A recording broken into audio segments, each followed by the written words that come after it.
As someone with a passion for music, Jesse didn't always think he'd end up as an expert in business operations. Over time, as he developed his career, Jesse developed a passion for process, from his early experiences at Limewire to his tenure at D.E. Shaw. Jesse noticed a gap in the market for accounting and finance software for small and medium businesses. Eventually, he launched his company, FinOptimal, to meet this need. As businesses grow, accounting often becomes more complex.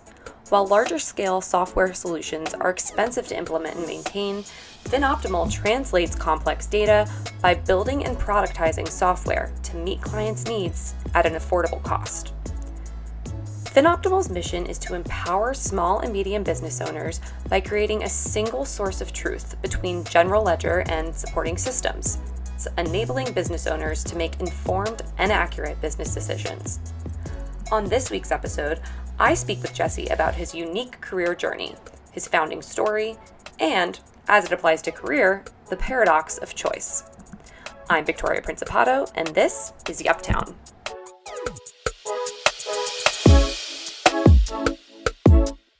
Because this is just good.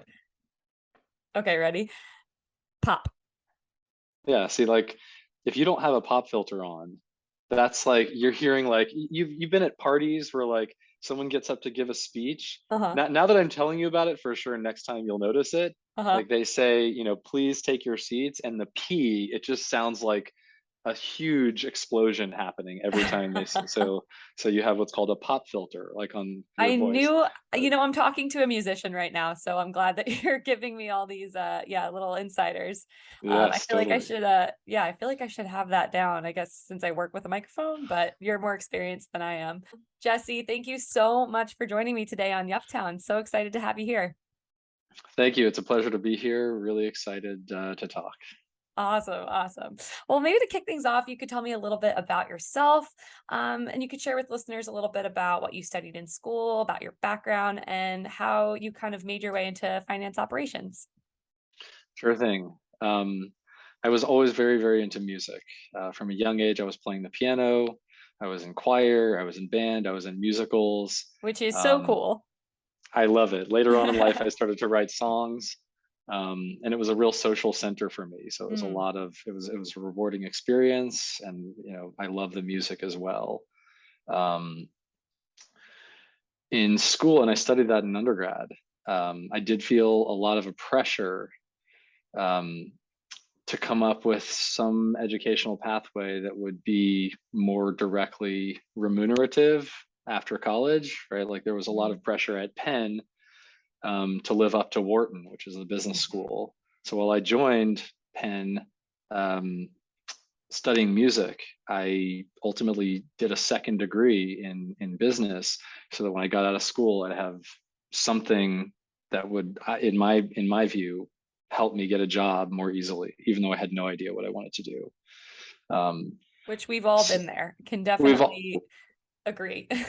we've all been there. It's such a confusing time, and it's a source of so much anxiety that if there's one thing Yes. I could go back and tell myself at that age, it's like, just take it easy. It'll be, and this is not a new message. There's songs about this, right? Like just kind of take it easy, let life happen to you a little bit. Hmm. You'll find your way, which is true one way or another, whether you're Right, but I anxious think through it we or all not. think we all think we can outsmart that a little bit. I don't know Yeah, about you, but I'm like, oh, I won't feel that way, but yeah. I will figure it out in advance. Yeah. I'm gonna like call ahead and call it in ahead. So in my senior year, um, I had an opportunity. Billy Joel came to came to Penn, and he did what's called a master class. And I was probably the biggest Billy Joel fan ever. And in front of 1,500 people, I managed to get up and ask him if I could play an original song that I'd written about his music. And he was very, very gracious entertainer. He invited me up. I played it. I thought it went well. I got a video of it afterwards because A&E was taping it. And after I finished playing, and I got a standing ovation, like my college friends were like, "Oh my God, I can't believe you just went up and played for Billy Joel." that experience made me say, wow, I want to do this. Like, I want to do music. Billy Joel said, you should do it. You should do music, right? I think you have a great career ahead of you if that's what Yeah, you're when going the to king do. tells you that, you listen. You got right. And he said, just get a lawyer. And then he said, and what's your last name? Rubenfeld? Oh, okay. So you might not need an accountant, right? Little did I know, right? How much those few words would ultimately come to mean. Mm. Um, but I graduated college thinking, all right, I'll find a job to pay the bills and I'll do music and I'll figure out a way to become a professional musician and make a living that way. Maybe just try to be Billy Joel. And after all, it worked for him. So coming out of school, my first job was working for an entrepreneur.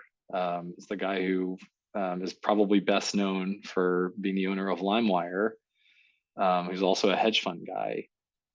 And I wanted to work for him because I majored in management at Wharton, and I could tell that this guy was really an entrepreneur. He has a bunch of different businesses, right? He had Limewire, he had Tower Research Capital, which is a hedge fund. He had a broker dealer that did the trading for the hedge fund, and I wanted to go work for him because I thought to myself, if I'm going to do something in business, I want it to be entrepreneurial, right? Mm. I want to eventually start my own business, although I didn't really have any businesses in mind at the time.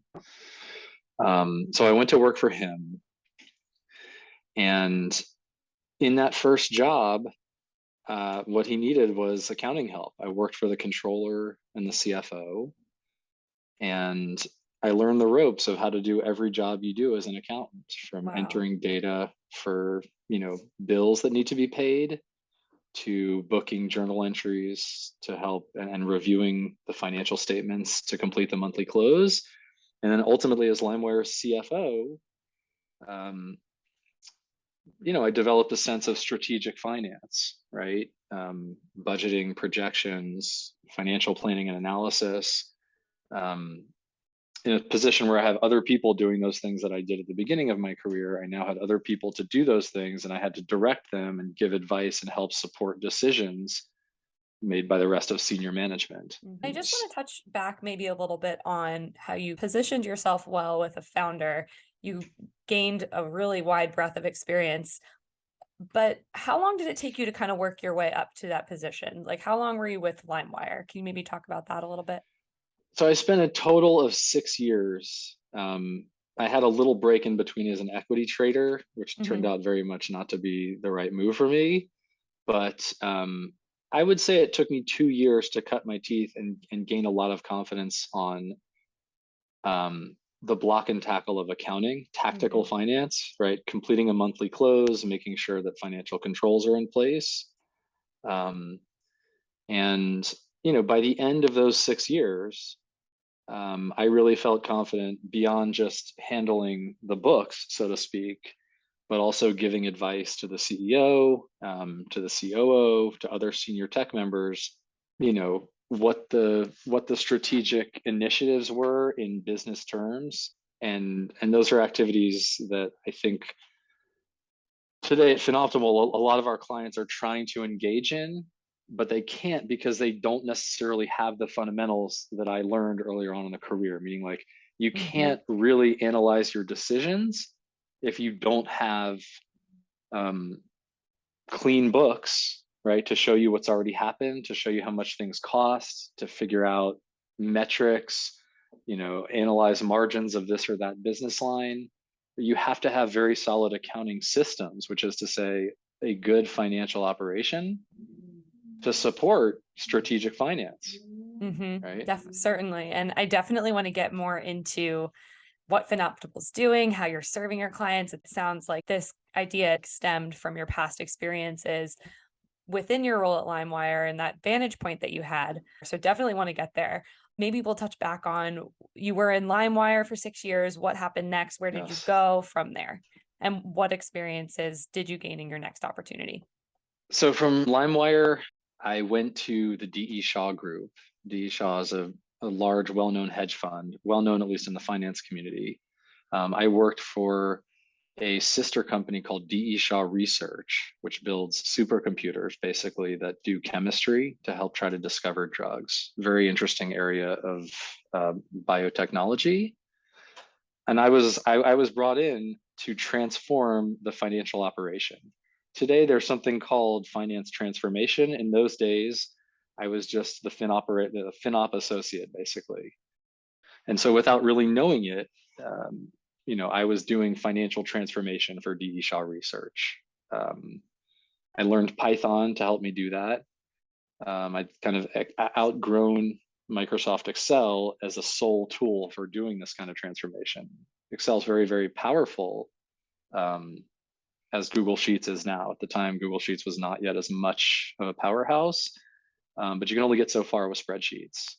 For a lot of our clients, when they come to us, they do know how to use Excel, but there's knowing how to use it, and then there's, you know, coping with the natural limits of the spreadsheet format. And that's where FinOptimal takes things to the next level. So that sounds like you had an incredible experience at DE Shaw. And again, it sounds like that experience that you talked about really played into your endeavor with FinOptimal. But did you always have this natural inclination towards business process, or is it something you developed over time? Because I know you initially talked about this passion for music and business as your, side hustle almost, but it seems like the two have kind of traded places. That's interesting. Yeah. I mean, I now play the piano maybe 2 or 3 times a week if I'm lucky and my kids let me. So it does seem to have flipped like that. Um, as a kid, I was really into science. I loved physics at Bel Air High School. I think that at least partially explains my process orientation, which is very important for what I do.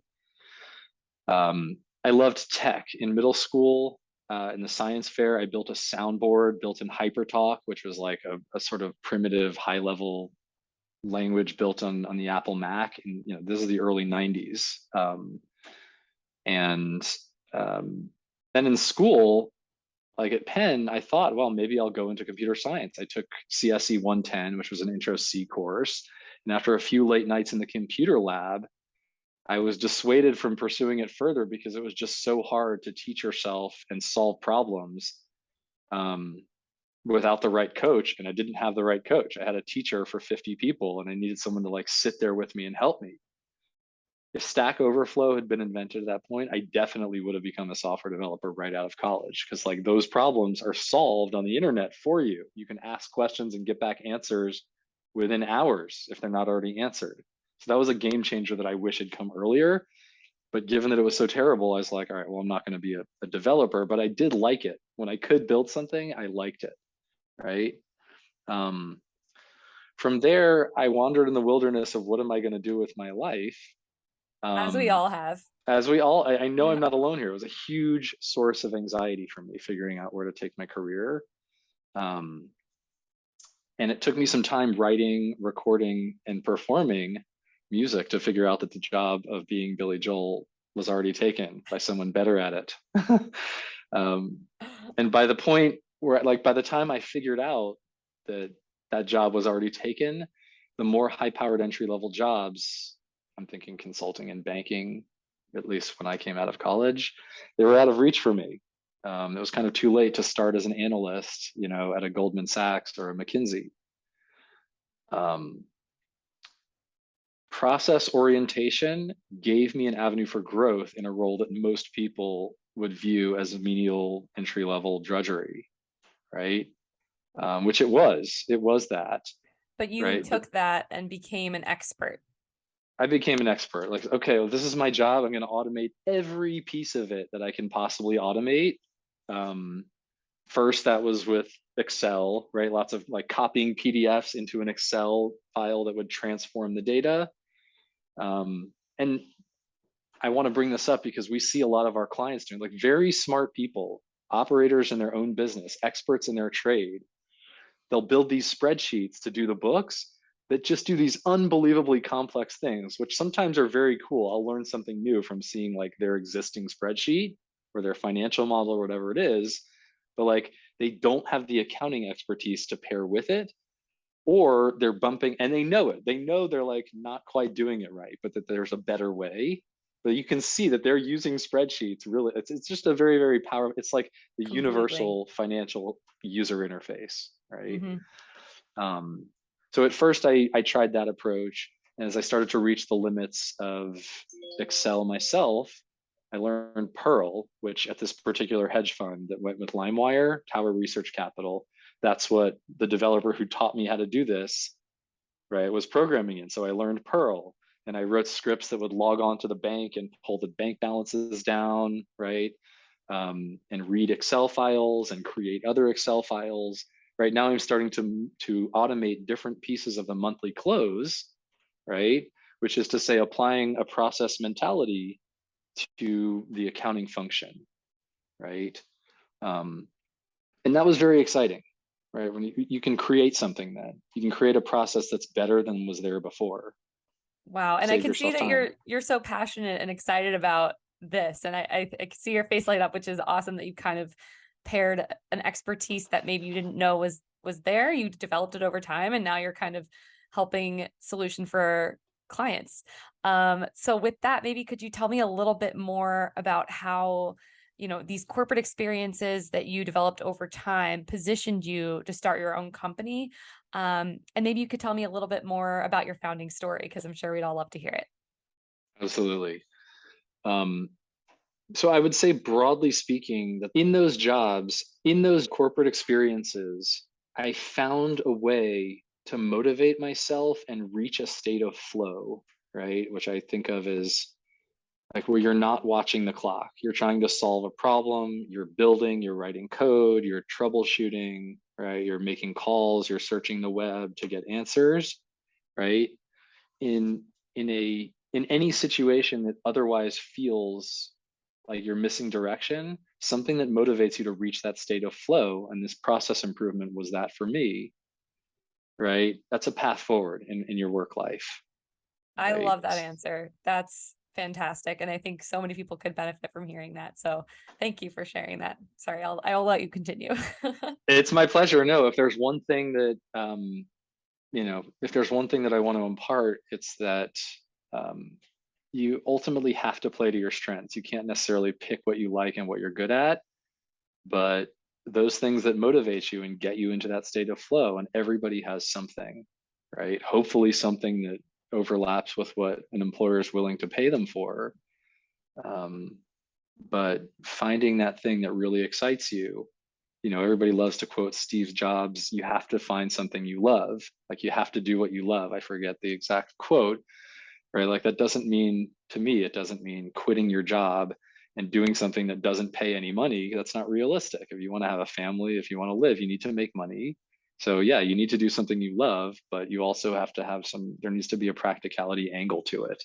Hmm. So for me, living in Manhattan, trying to enjoy it, ultimately starting a family, that meant, okay, well, I seem to have a flair for for financial operations, right? I have a flair for FinOp.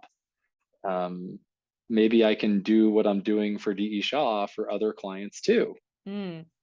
So tell me a little bit about that. How did that idea form? And how did you kind of start to build your own book of business? And then finally, how did you step out into your own space and say, like, this is what I'm doing full time? Sure. My first client was a business school colleague. I went to business school. For lack of a better idea, I got my CPA in New York and my MBA at Columbia. And I guess I owe my first client to my MBA. So I'll never go back and say it was useless, don't do an MBA. I got my first client that way. But um, it started with one client on QuickBooks that I think I charged $100 a month. And um, you know, that was on QuickBooks, which is a small business accounting package, which is not what DE Shaw was on, right? So I had to learn QuickBooks. I knew QuickBooks from my earlier career, but like not just use QuickBooks as a user, but learn the API. How do you automate QuickBooks? So I had to learn that, do it well for one or two clients, right? And then I started to build a book of business. I took on more clients that were larger engagements. I started to staff up with some contractors that would help me do some of the data entry so I could focus on automation. And just as earlier in my career, I found um, I found integrating new APIs, right? Like new third-party services like Bill.com and Expensify, Shopify, right? Stripe, HubSpot. These are third-party services that in the last 10 years have released APIs that make their products accessible to third-party developers, allowing you Okay. to kind of dream up an integrated system. I was just going to ask you to put that in plain English for myself and for our listeners. It's funny, it's tricky to explain what we do to our clients. A lot of it is just getting other really good products like the ones I mentioned to talk to each other, right? But some of it is also filling in the gaps that those products don't do, right? And the first clients that I took needed to do deferred revenue recognition, or they had a ton of bills, PDF bills coming in, or they had a ton of paper coming in, and we needed to scan them and deal with them, right? So it was problem solving, right? For the first 50 clients, almost every client had a new problem I hadn't solved before. And learning how to solve those problems while still having a day job, right, was a great opportunity for me to get into that state of flow without my career depending on it. So clearly, I'm a big fan of the side hustle, right? Well, that's great. And it's awesome to see you talk a little bit more about the practicality of a side hustle. I think so often we think we should be doing something out there. Like a lot of advice that we hear is follow your passion. And that isn't always true. You can always develop a passion. So it's really refreshing to hear you kind of talk about that. Victoria, I think you're absolutely right. You know, I, I'm a big believer.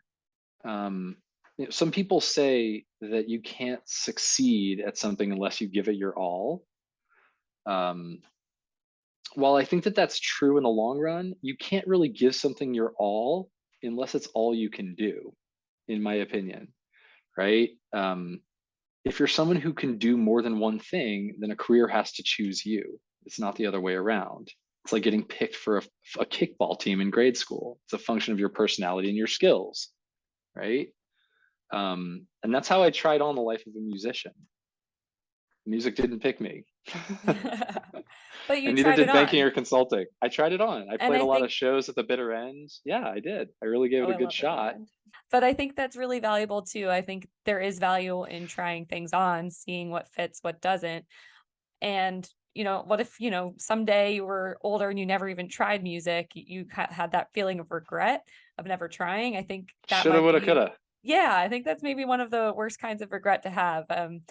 Yeah, I think there's like regret of action, regret of inaction. And I think personally that like inaction piece is a little tough to swallow. So it's awesome that you tried that on and gave it a shot.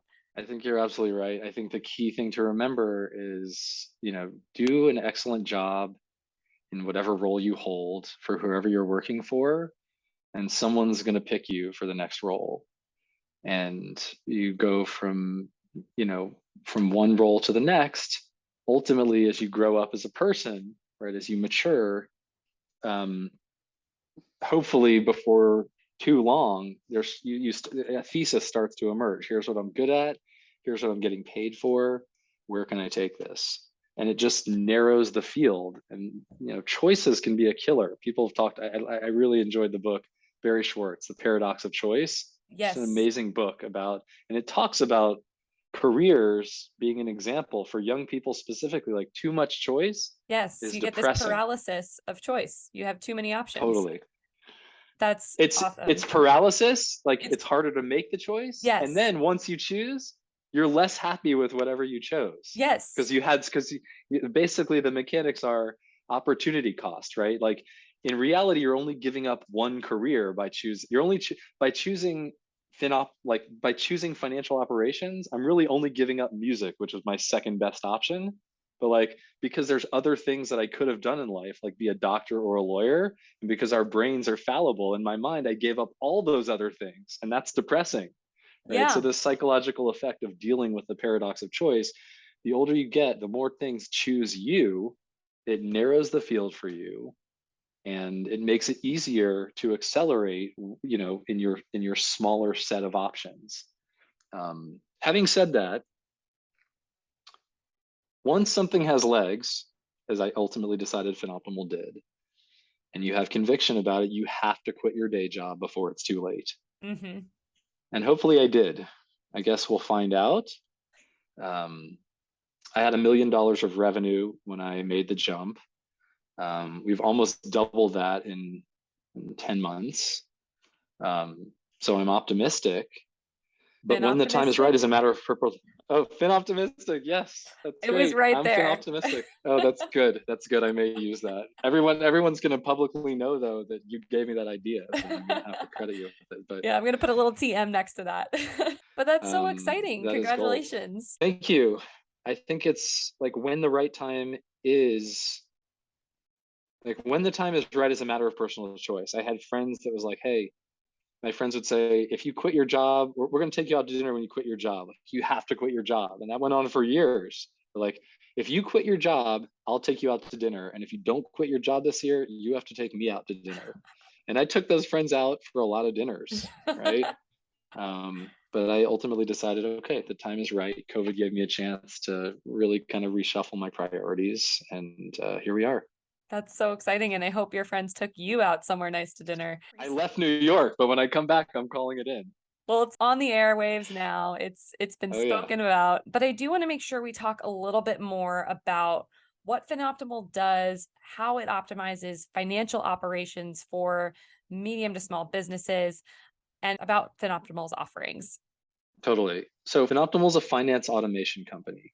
Currently, we're using our automation to provide accounting services to QuickBooks-based small and medium-sized businesses, but we're going to be launching our automation tool as software-only products in the near future, which I'm very excited about. We do different things for different clients right now, but they're broken into two broad buckets, right? Like think of financial operations, which means accounts payable data entry, processing your vendors' bills, creating invoices, meaning helping you bill your clients or your customers, and reporting, giving you a dashboard that shows you your key metrics and performance indicators.